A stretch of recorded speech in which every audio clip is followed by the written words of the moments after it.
Think about the last time something blindsided you. Maybe it was a message that ruined your morning before it even started, a decision someone else made that turned your plans upside down, a moment where your heart started racing, your thoughts scattered, and suddenly the person you thought you were, composed, rational, in control, disappeared entirely. That moment of losing yourself is not weakness. It is the human mind doing exactly what it was never fully trained to stop doing. Reacting, absorbing, collapsing inward. But here is what is remarkable. Over 2,000 years ago, a group of thinkers dedicated their entire lives to solving that exact problem. Not with meditation apps, not with productivity hacks, not with advice designed to make you feel better for 5 minutes. They built a complete system, a mental architecture, for staying grounded when everything around you is burning.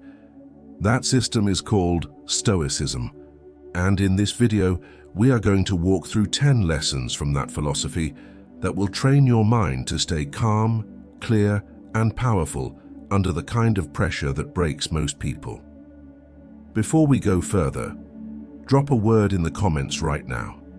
Just one word that describes the kind of strength you are working toward. It could be calm, it could be unshaken, it could be discipline. Whatever word lives in your chest when you imagine the most composed version of yourself.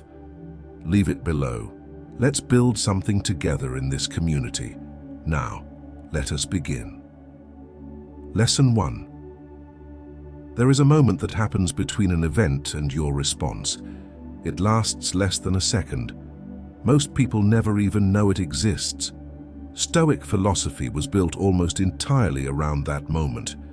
The Stoics understood something that modern psychology would confirm centuries later. External events carry no instruction manual. They do not arrive telling you how to feel. They simply arrive. What you do next, that is entirely yours.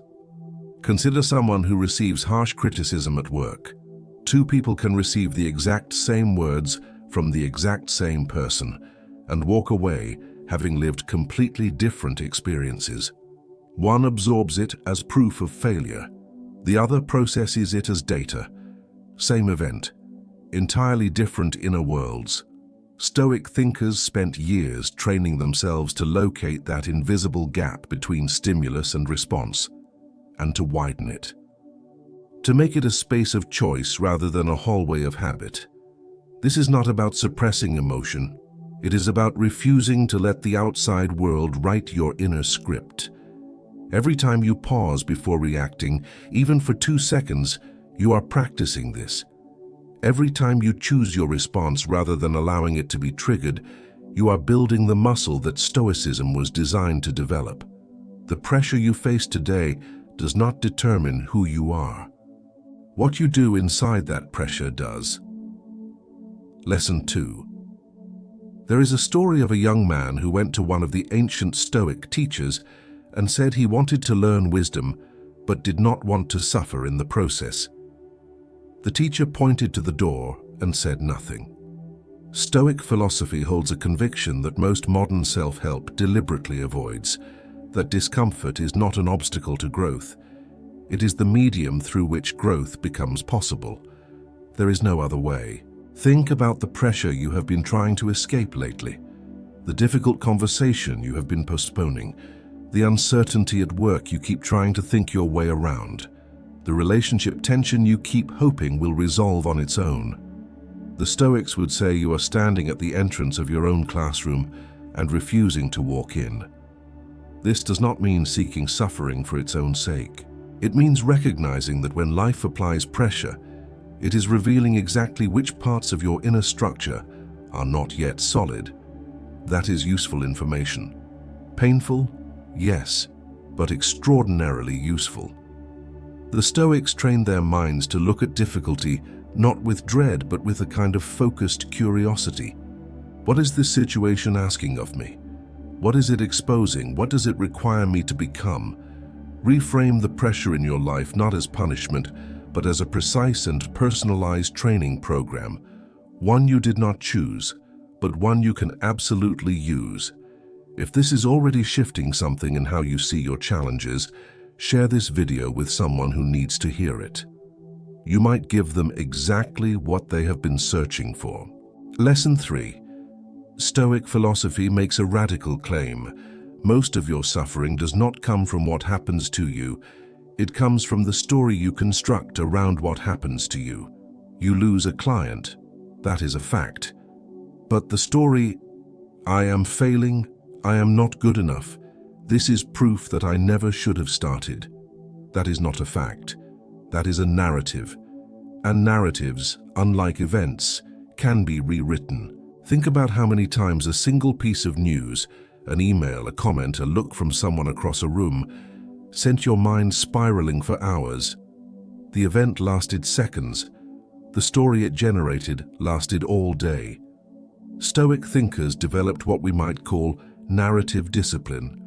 They trained themselves to separate the raw event from the interpretation layered on top of it, to ask, what actually happened here?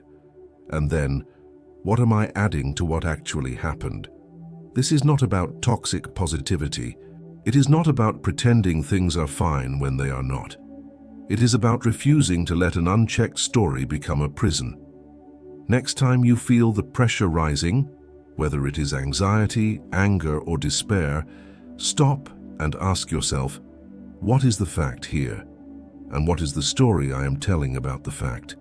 You will be surprised how much of your suffering lives entirely in the second category. Lesson 4. Ancient Stoic thinkers had a practice that sounds almost strange by modern standards. They would deliberately sit with imagined difficulty. They would picture losing something they valued, a job, a relationship, their health, not to be morbid, but to train their emotional response in advance. The logic is elegant.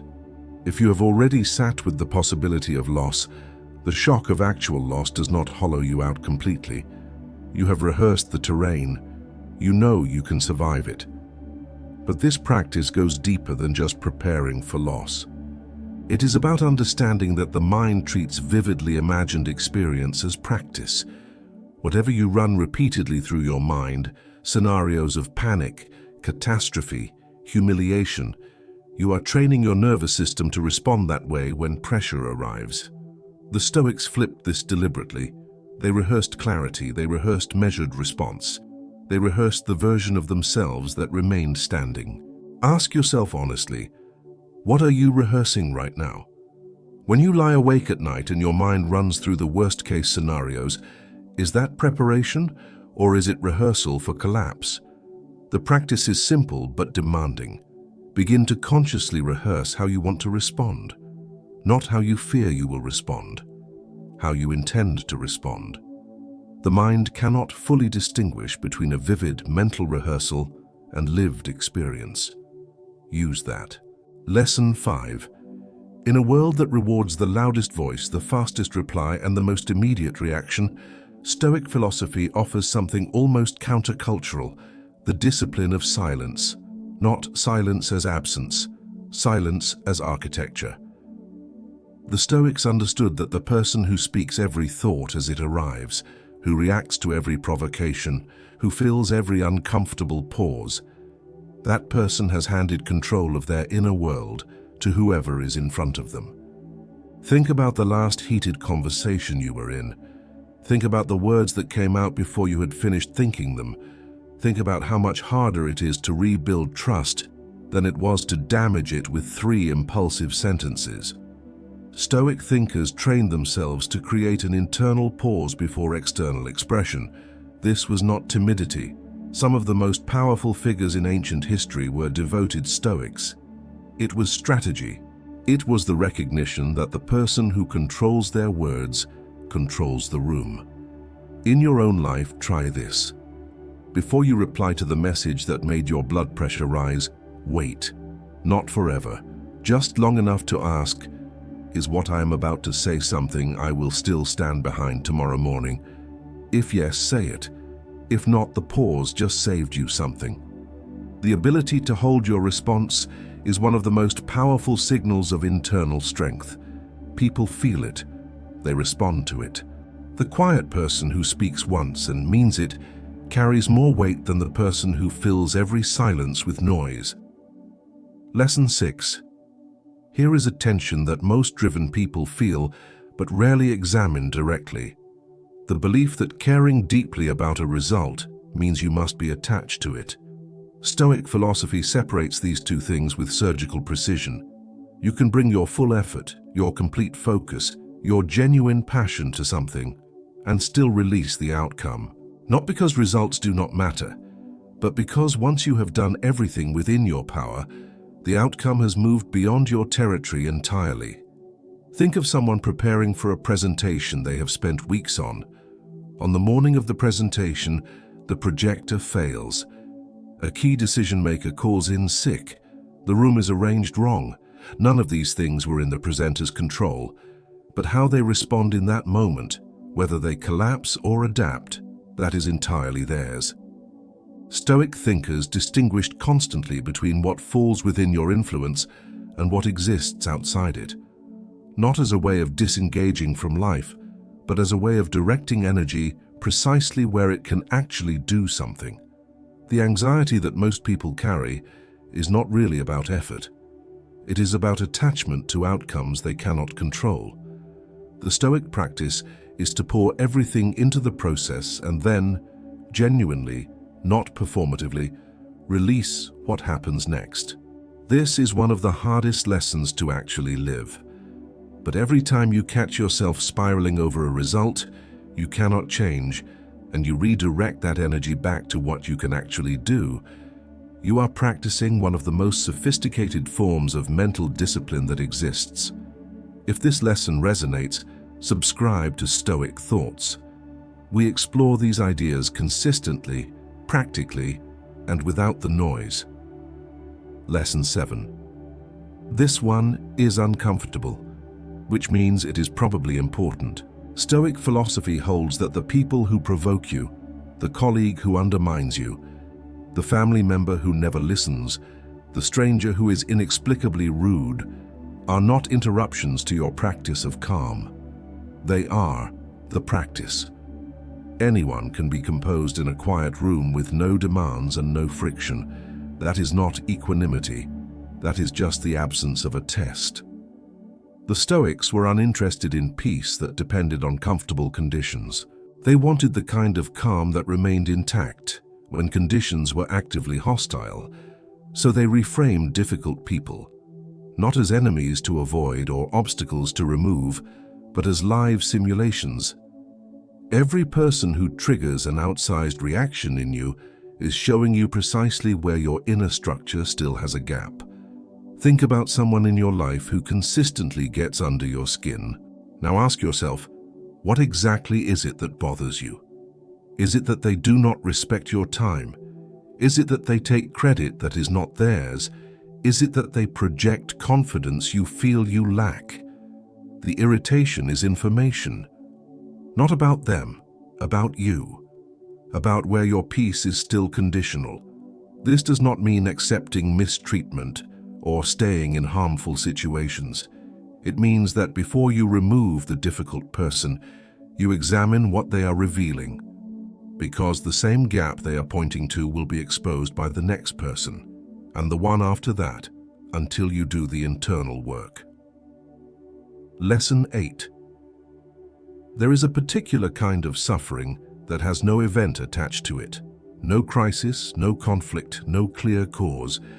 Just a persistent low-grade unease, a sense that real life is somehow elsewhere, waiting on the other side of the next goal, the next milestone, the next version of your circumstances.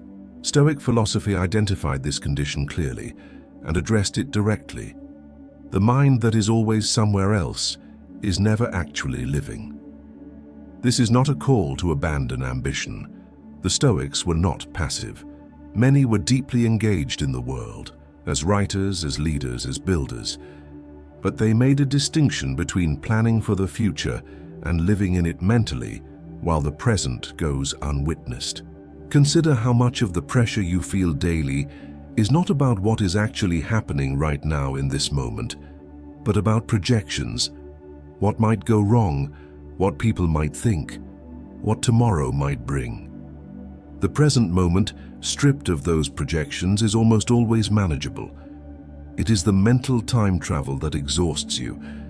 Stoic thinkers cultivated what might be called present moment gravity, the practice of returning again and again to what is actually in front of them, not as a spiritual exercise, but as a practical act of self-preservation. Right now, before we move on, take 3 seconds. Notice what is actually around you, not what you need to do later, not what happened earlier. Just this room, this moment, this breath. That practice, repeated hundreds of times a day, builds something over time. A mind that does not drift as easily. A nervous system that does not treat everything as urgent. A version of you that is present enough to actually respond rather than just react. Lesson 9. Stoic philosophy places virtue, not success, not approval, not comfort, at the center of a well-lived life. But virtue in the Stoic sense is not a rigid moral code handed down from above. It is an internal standard, a commitment to acting in alignment with your deepest values, regardless of whether anyone is watching, regardless of whether it is convenient, and regardless of whether it is rewarded. This distinction matters enormously under pressure. When things are going well, most people behave reasonably well. When things fall apart, when the deal collapses, when the relationship fractures, when the situation becomes genuinely hard, the internal standard is what either holds or breaks. Think about a moment when you were under real pressure and you did something you were not proud of. Maybe you passed blame to protect yourself. Maybe you stayed silent when speaking would have cost you something. Maybe you made a decision based on fear rather than on what you actually believed was right. That gap between who you intend to be and who you become under pressure is exactly what Stoic practice is designed to close. But the Stoics also understood something that modern culture often misses. An internal standard that is too rigid becomes a source of suffering rather than strength. Perfectionism dressed in philosophical clothing is still perfectionism. The goal is not to be flawless. The goal is to be honest with yourself about whether you are moving toward your standard or away from it, and to correct course without self-destruction when you drift. Hold yourself to something real, but hold it with enough steadiness to be challenged by it without being crushed by it. Lesson 10.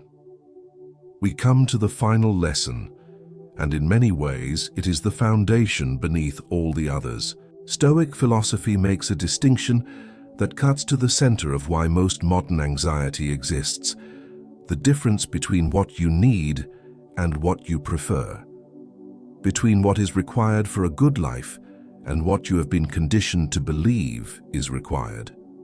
Most of the pressure people live under is not generated by their actual circumstances. It is generated by the gap between what they have and what they believe they must have to be okay. That gap, maintained almost entirely by comparison, by social expectation, by the relentless signal from every screen that you are not yet enough, is the source of more psychological suffering than most people realize. The Stoics trained their minds to locate their sense of stability, not in external conditions, but in internal ones. Not in what they owned, but in how they thought. Not in how others perceived them, but in whether they were living in alignment with their own values. This is not a call to poverty or indifference. It is a call to a specific kind of freedom. The freedom that comes when your peace is not contingent on the stock market, on your follower count, on whether someone texted you back, on whether your plan worked out exactly as you drew it. That freedom is not given. It is built. Lesson by lesson, practice by practice, reaction by reaction. You have just spent time with 10 of those lessons. And if even one of them landed somewhere real in you, if even one shifted how you see the pressure you are under, then the work has already begun. The Stoics did not promise a life without difficulty. They promised something far more useful. a mind equipped to meet difficulty without being destroyed by it, a self that remains intact not because the world became easier, but because you became steadier. That steadiness is not a personality trait. It is a practice.